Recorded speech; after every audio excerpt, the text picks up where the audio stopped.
Ward number 14 की सम्मानित जनता के हाथ जोड़ के प्रणाम बाए भैया।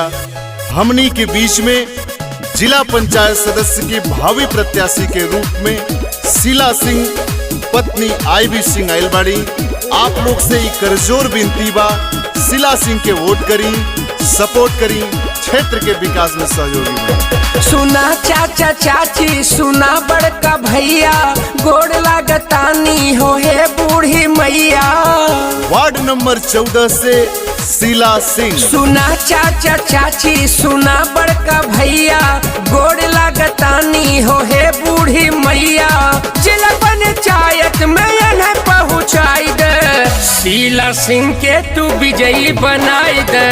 वार्ड 14 से तू इनके जिताई दे, भैया आईबी सिंह के साथ निभाई दे। याद रखो भैया, आपकी अपन बहू, आपका अपन बेटी शीला सिंह। वार्ड नंबर 14 से सुईथा कला से शीला सिंह पत्नी आईबी सिंह। शीला सिंह जी के मचल बसो, करल जाई विकास चारो।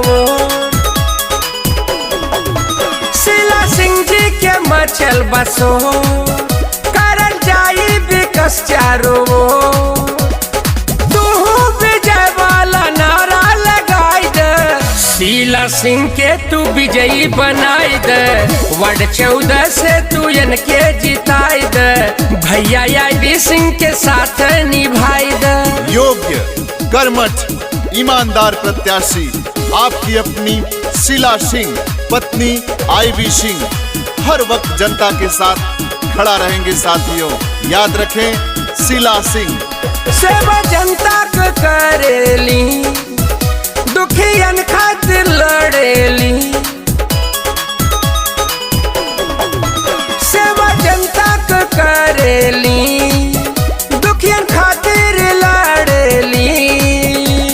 हे बुढ़िया माइया चरवा बढ़ाई दे, शीला सिंह के तू विजयी बनाई दे। वार्ड 14 से तू इनके जिताई दे, भैया आईबी सिंह के साथ निभाई दे।